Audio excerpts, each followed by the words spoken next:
सवाल है कि क्या केंद्र सरकार राज्यों के नए आंकड़ों को स्वीकार करेगी? क्या मरने वालों की संख्या में बदलाव करेगी? तब एक बार यह भी सोच लीजिए कि न्यूयॉर्क टाइम्स किस तरह की खबर छापेगा। कुछ लोग वैसे यह ना सोच रहे हों कि क्यों ना न्यूयॉर्क टाइम्स के एडिटर को ही बदलवा दिया जाए न्यूज एंकर की तरह, जैसा इंडिया में हो जाता है, सारा बवाल एक ही मिनट में खत्म हो जाए। लेकिन ध्यान रहे कि सबसे पहले भारत के अखबारों ने मरने वालों की संख्या को लेकर जोरदार रिपोर्टिंग की है। झारखंड के मुख्यमंत्री हेमंत सोरेन ने पहले ही कह दिया था कि राज्य के 5 शहरों में कोविड से हुई मौत का सर्वे कराएंगे ताकि सही संख्या का पता चले। रांची, धनबाद, बोकारो, पूर्वी सिंहभूम और हजारीबाग में यह सर्वे होगा। 31 मई तक रिपोर्ट आने की बात कही गई है, जिसमें बताया गया था कि गैर सरकारी डेटा के हिसाब से कर्नाटक में 700 लोगों की मौत घर पर इलाज के दौरान हुई है। क्या ऐसी मौतों को कोविड से होने वाली मौत के रूप में प्रमाणित किया जा रहा है? क्यों नहीं इसकी गिनती, इस तरह की गिनती पूरे देश में होती है। 27 मई की प्रेस कॉन्फ्रेंस में कोविड टास्क फोर्स के सदस्य डॉक्टर वीके पॉल ने न्यूयॉर्क टाइम्स की रिपोर्ट को खारिज तो कर दिया, लेकिन डॉक्टर वीके पॉल चाहें तो 16 फरवरी की बीबीसी की यह रिपोर्ट पढ़ सकते हैं अगर टाइम हो। रिपोर्ट इस बारे में है कि न्यूयॉर्क के गवर्नर एंड्रयू क्यूमो ने यह आरोप स्वीकार कर लिया कि नर्सिंग होम में इलाज के दौरान 15,000 से अधिक लोग मारे गए, जबकि सरकारी आंकड़ा 8,500 का ही बताया जा रहा था।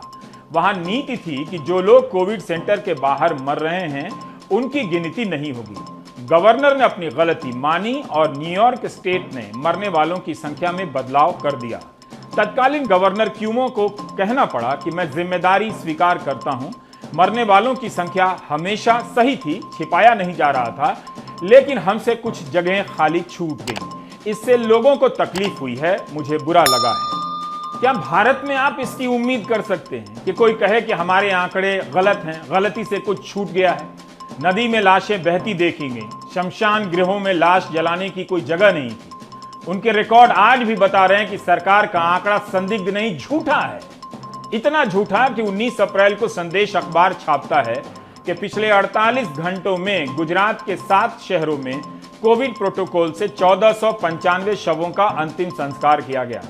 लेकिन गुजरात सरकार ने कोविड से मरने वालों की संख्या इस दौरान 220 ही बताई। संदेश अखबार के संपादक जयेश ठकरार ने बताया कि अस्पताल तो बताता है कि कोविड से कितने लोगों का इलाज हो रहा है और इलाज के दौरान कितने लोगों की मौत हुई। मरने वालों की संख्या को सही करने के लिए कोई कदम क्यों नहीं उठाती है? फर्स्ट वेव ठीक है, उसमें बात समझ नहीं आई, वो अलग चीज है। मगर ये जो सेकंड वेव है, ये प्रधानमंत्री की जिम्मेदारी है। प्रधानमंत्री ने जो नौटंकी की, प्रधानमंत्री ने जो अपनी जिम्मेदारी पूरी नहीं की, इसका कारण सेकंड वेव। और मैं देश को अभी बता रहा हूं, अगर वैक्सीनेशन इसी रेट पे चलता गया, मतलब आज के प्लान पे अगर आप चलें तो मई 24 में हिंदुस्तान की पूरी जनता का वैक्सीनेशन, अगर इस रेट पे वैक्सीनेशन चलता गया तो 3rd वेव आएगी, 4th वेव आएगी, 5th वेव आएगी। क्यों आएगी? क्योंकि आपका वायरस बदल जाएगा, म्यूटेट कर जाएगा। पीएम केयर्स के वेंटिलेटर के घटिया होने पर रिपोर्ट दिखाई। आज बॉम्बे हाईकोर्ट की औरंगाबाद बेंच ने सरकारी पक्ष को फटकारते हुए कहा कि सरकार खराब वेंटिलेटर देने वाली कंपनी ज्योति सीएनसी का बचाव कर रही है और दावा करती है कि डॉक्टर और पैरामेडिक वेंटिलेटर चलाने के लिए पूरी तरह प्रशिक्षित नहीं है। कोर्ट ने केंद्रीय स्वास्थ्य मंत्रालय से कहा है कि मेडिकल एक्सपर्ट की रिपोर्ट का सम्मान कीजिए, जिनमें कहा गया है कि वेंटिलेटर में खराबी है और इन खराबी को दूर करें। कुछ ही दिन पहले औरंगाबाद मेडिकल कॉलेज के डीन ने कोर्ट से कहा था कि पीएम केयर्स के तहत मिले 113 वेंटिलेटर खराब, चलते चलते ऑक्सीजन का प्रेशर कम हो जाता है, जिससे मरीजों की जान जाते जाते बची है। अब एक और कमाल हुआ है, डीन कह रहे पीएम केयर्स से आया है, लेकिन कोर्ट में केंद्र सरकार कह रही है कि ये पीएम केयर्स के तहत 150 वेंटिलेटर नहीं दिए गए, जबकि यही बात केंद्र सरकार कोर्ट में पहले कह चुकी है कि ये पीएम केयर्स के दिए गए वेंटिलेटर।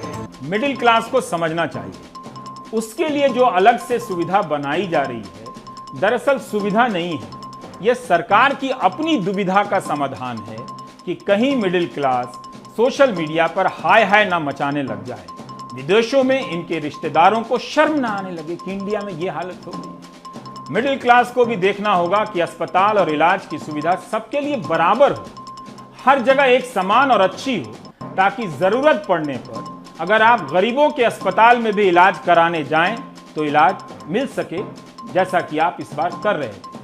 यह गरीबों के साथ धोखा तो है ही, आप मिडिल क्लास के साथ भी धोखा है, जो अपनी कार में टीके के लिए लाइन में लगने के लिए बेताब है।